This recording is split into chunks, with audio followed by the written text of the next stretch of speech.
Waste Asia में बढ़ते tension के बीच पाकिस्तान ने फेंका है एक बोल्ड और कंट्रोवर्शियल आइडिया, इस्लामिक नाटो, यानी मुस्लिम मेजॉरिटी देशों का ऐसा मिलिट्री अलायंस जो नाटो की तरह काम करेगा।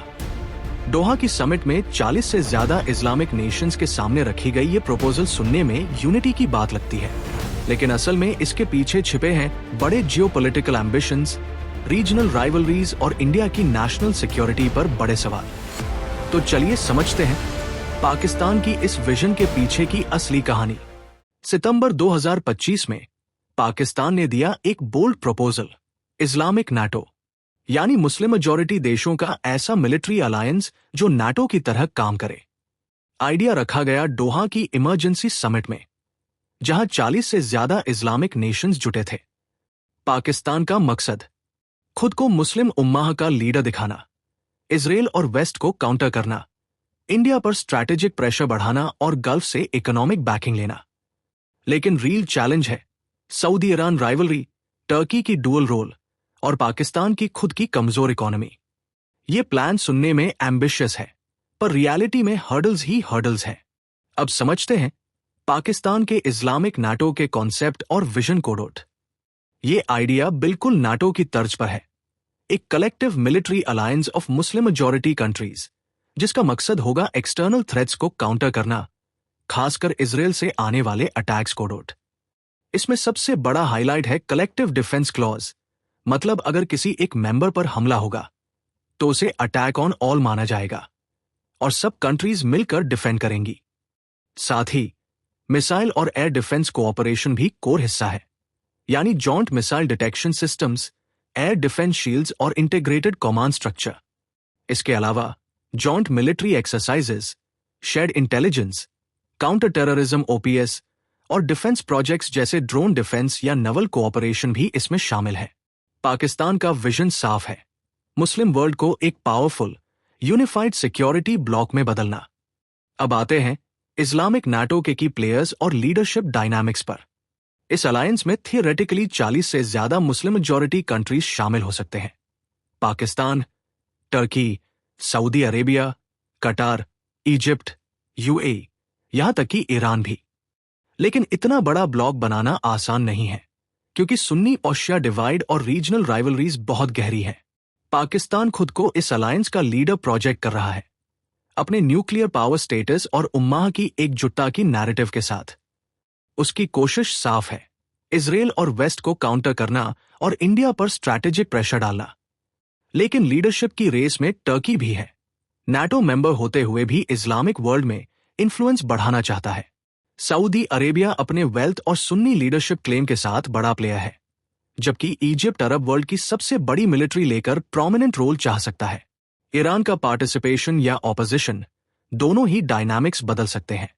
पाकिस्तान के इस्लामिक नाटो पुश के पीछे सबसे बड़ा जियोपॉलिटिकल ड्राइवर है इंडिया राइवलरी। इस्लामाबाद इसे एक मल्टीलेटरल प्लेटफॉर्म की तरह देखता है, जहां टर्की जैसे नाटो मेंबर साथ आकर इंडिया की रीजनल ताकत और इन्फ्लुएंस को बैलेंस कर सके। पाकिस्तान की कोशिश है कश्मीर इशू को भी मुस्लिम वर्ल्ड में और ज्यादा इंटरनेशनलाइज करना। साथ ही इस प्रपोजल से पाकिस्तान खुद को मुस्लिम उम्माह का लीडर प्रोजेक्ट कर रहा है, खासकर न्यूक्लियर पावर होने के कारण।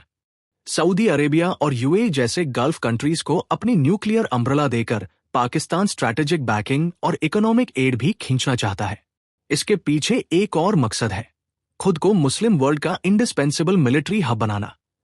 कलेक्टिव डिफेंस फ्रेमवर्क के जरिए पाकिस्तान पूरे रीजन में सिक्योरिटी गारंटर बनना चाहता है, लेकिन न्यूक्लियर डटरेंस का एंगल सबसे सेंसिटिव है। पाकिस्तान ओपनली सिग्नल कर रहा है कि उसका न्यूक्लियर आर्सनल इस अलायंस की कोर स्ट्रेंथ होगा। सऊदी के साथ नया पैक्ट इस बात का एग्जाम्पल है। प्रॉब्लम यह है कि इंटरनेशनल कम्युनिटी को फियर है, कहीं ये वेपन्स एक्सट्रीमिस्ट ग्रुप्स के हाथ न लग जाए, और यही इस पूरे आइडिया की सबसे बड़ी क्रेडिबिलिटी चैलेंज है। इस्लामिक नाटो के सामने सबसे बड़ा हर्डल है मुस्लिम वर्ल्ड के अंदरूनी डिवाइड्स। सबसे पहले सुन्नी और शिया राइवलरी, सऊदी अरेबिया और ईरान की डेकेड्स लॉन्ग टक्कर सीरिया, इराक, येमेन जैसे प्रॉक्सी वॉर्स में साफ दिखती है। ऐसे में एक जॉइंट मिलिट्री अलायंस बनाना बेहद मुश्किल हो जाता है। दूसरा, टर्की का डुअल रोल। वो नाटो का भी मेंबर है और पाकिस्तान के साथ इस्लामिक सॉलिडारिटी भी दिखाना चाहता है। लेकिन सवाल है, क्या टर्की दो अलग अलग अलायंसेज में बैलेंस कर पाएगा? तीसरा, गल्फ स्टेट्स की foreign policies. Saudi Arabia, UAE, कटार जैसे देशों के यूएस और इजराइल के साथ टाइज है। कुछ कंट्रीज पाकिस्तान का विजन सपोर्ट करती है, लेकिन बाकी वेस्ट को एंटेगनाइज करने से बचना चाहती है। ऊपर से गल्फ में आपस की राइवलरीज भी कोहेशन को वीक करती है। Bottom line, sectarian divides, Turkey का बैलेंसिंग एक्ट और गल्फ कंट्रीज के कॉन्फ्लिक्टिंग इंटरेस्ट्स इस्लामिक नाटो को एक सॉलिड और यूनाइटेड मिलिट्री ब्लॉक बनने से रोक सकते हैं। यूनिटी का सपना है बड़ा, लेकिन मिसट्रस्ट और पावर पॉलिटिक्स इसे फ्रैजाइल बना देते हैं। अब सवाल यह है कि पाकिस्तान के इस्लामिक नाटो प्रपोजल का असर इंडिया पर क्या होगा। सबसे पहले, Pakistan Turkey alliance. Turkey NATO member भी है और मुस्लिम वर्ल्ड में बड़ा प्लेयर भी। उसने पाकिस्तान को डिफेंस हार्डवेयर, पर्सनल और डिप्लोमेटिक बैकिंग दी है, खासकर इंडिया के साथ कॉन्फ्लिक्ट्स में। इस्लामिक नाटो फ्रेमवर्क के तहत अगर NATO style collective defence clause आता है तो पाकिस्तान को मल्टीलेटरल प्लेटफॉर्म मिलेगा, जो न्यू दिल्ली के लिए सीरियस सिक्योरिटी कंसर्न है। लेकिन दूसरी तरफ, गल्फ कंट्रीज जैसे सऊदी, यूए और इजिप्ट के साथ इंडिया के मजबूत ट्रेड, टेक और सिक्योरिटी टाइज है। ये कंट्रीज पाकिस्तान के नैरेटिव को पूरी तरह अडॉप्ट नहीं करना चाहेंगी। इससे इस्लामाबाद के डिप्लोमेटिक आइसोलेशन का रिस्क भी है। फिर भी चैलेंजेस क्लियर है। पाकिस्तान इस ब्लॉक का इस्तेमाल कश्मीर इशू को इंटरनेशनलाइज करने और इंडिया पर डिप्लोमेटिक प्रेशर बढ़ाने के लिए कर सकता है। सिक्योरिटी थ्रेट्स, प्रॉक्सी कॉन्फ्लिक्ट्स और complex regional dynamics new Delhi की चिंता बढ़ा रहे हैं। इस्लामिक नाटो प्रपोजल से वेस्ट एशिया और मुस्लिम वर्ल्ड में नए मिलिट्री रियलाइनमेंट्स उभरते दिख रहे हैं। डोहा समिट में 40 से ज्यादा इस्लामिक कंट्रीज इकट्ठा हुई और पाकिस्तान, एकमात्र मुस्लिम न्यूक्लियर पावर, और टर्की, नाटो मेंबर, ने मिलकर कलेक्टिव डिफेंस कोऑपरेशन पुश किया, खासकर इजराइल के खिलाफ। सऊदी अरेबिया, पाकिस्तान का नया म्यूचुअल डिफेंस पैक्ट भी बड़ा गेम चेंजर है। ये नाटो के आर्टिकल 5 जैसा है, attack on one, attack on all.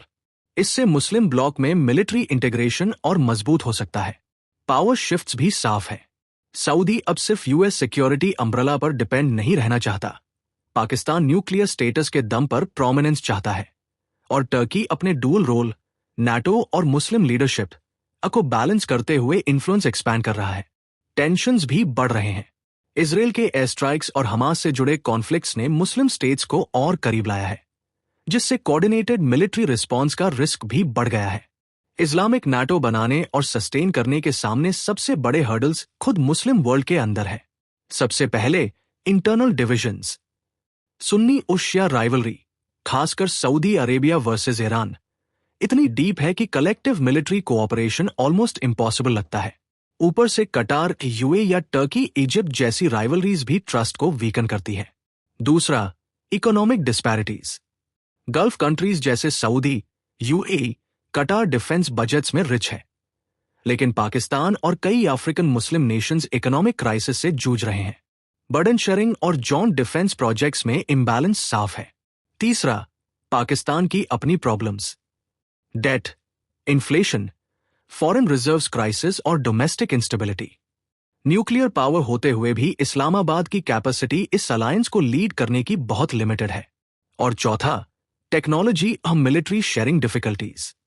Her country की डॉक्ट्रिन्स, टेक लेवल्स और प्रायोरिटीज अलग है। मिसाइल डिफेंस, एयर डिफेंस या इंटेलिजेंस शेयरिंग के लिए इंटरऑपरेबिलिटी और ट्रस्ट चाहिए, जो अभी एग्जिस्ट नहीं करता। ऊपर से एस्पियनेज और सॉवरेंटी कंसर्न्स भी कोऑपरेशन को रोक सकते हैं। डोहा समिट में उठा इस्लामिक नाटो का विचार मुस्लिम वर्ल्ड की नई पावर पॉलिटिक्स का संकेत है। पाकिस्तान न्यूक्लियर स्टेटस के दम पर लीडरशिप चाहता है, सऊदी अपने यूएस डिपेंडेंस को कम करना चाहता है, और टर्की दो नावों पर सवार है, नाटो और इस्लामिक ब्लॉक। लेकिन मिसट्रस्ट, राइवलरीज और टेक गैप्स इस प्रोजेक्ट को फ्रैजाइल बनाते हैं। सिंबॉलिकली ये यूनिटी दिखाता है, प्रैक्टिकली अभी भी ये सिर्फ प्रॉमिसेस और डेक्लरेशंस तक सीमित है। पाकिस्तान का इस्लामिक नाटो प्रपोजल सिर्फ एक मिलिट्री अलायंस नहीं, बल्कि उसकी जियोपॉलिटिकल रेलेवेंस बढ़ाने की कोशिश है, इजराइल को काउंटर करने और इंडिया के खिलाफ स्ट्रैटेजिक एज लेने के लिए। न्यूक्लियर स्टेटस और सऊदी जैसे पार्टनर्स के साथ डिफेंस पैक्ट इस्लामाबाद को एक नया लेवरेज देता है। इंडिया के लिए ये सीधी चिंता है, खासकर जब पाकिस्तान और टर्की दोनों कश्मीर नैरेटिव को पुश कर रहे हैं। Mutual defence clause future conflicts को और कॉम्प्लेक्स बना सकता है, लेकिन फिलहाल ये अलायंस एस्पिरेशनल ही है। इसी गैप का फायदा उठाकर इंडिया अपनी स्ट्रैटेजी बना रहा है। इजराइल के साथ डिफेंस कोऑपरेशन तेज करना, गल्फ पार्टनर्स से एंगेजमेंट बढ़ाना और रीजनल स्टेबिलिटी को अपने फेवर में बैलेंस करना। यानी गेम अभी शुरू हुआ है और न्यू दिल्ली की नेक्स्ट मूव्स ही तय करेंगी कि पाकिस्तान का ये बोल्ड प्रपोजल सिंबॉलिक रहेगा या रियल सिक्योरिटी थ्रेट बनेगा। अगर आपको ये वीडियो इंसाइटफुल लगा तो इसे लाइक और शेयर करना मत भूलिए। और ऐसे ही जियोपॉलिटिक्स और नेशनल सिक्योरिटी पर डीप एनालिसिस के लिए पॉलिसी 360 को अभी सब्सक्राइब कीजिए। आपके सपोर्ट से ही हम और ऐसी कंटेंट ला पाएंगे। Thanks for watching.